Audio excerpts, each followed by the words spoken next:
Hello, vintage outboard motor fans. This is T-Mike here in South Louisiana, making another video today. Today's video is on restore number 121 for Todd. It's a 1965 9.5 horsepower Johnson.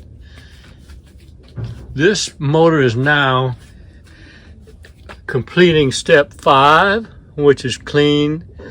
Step 6, which is paint parts, and now moving on to step 7 for applying decals.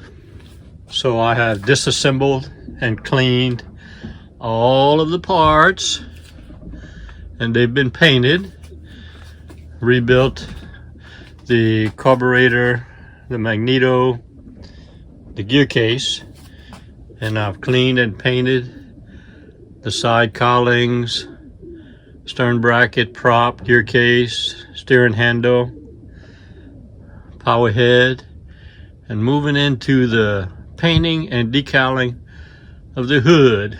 So Todd, your motor is looking good. I love this part of the process, the 10-step process. I love this part because everything is so clean. And I'm going to start on it tomorrow to start assembling. And I've ordered the decals. I'm gonna paint and decal the hood and hopefully finish it next week.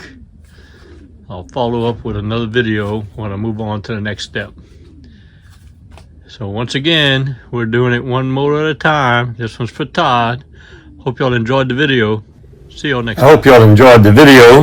Here at T-Mike's Vintage Outboards, we're doing it one motor at a time. Please click on subscribe. I guarantee to provide weekly videos. Au revoir mes amis, and laissez les bon temps rouler.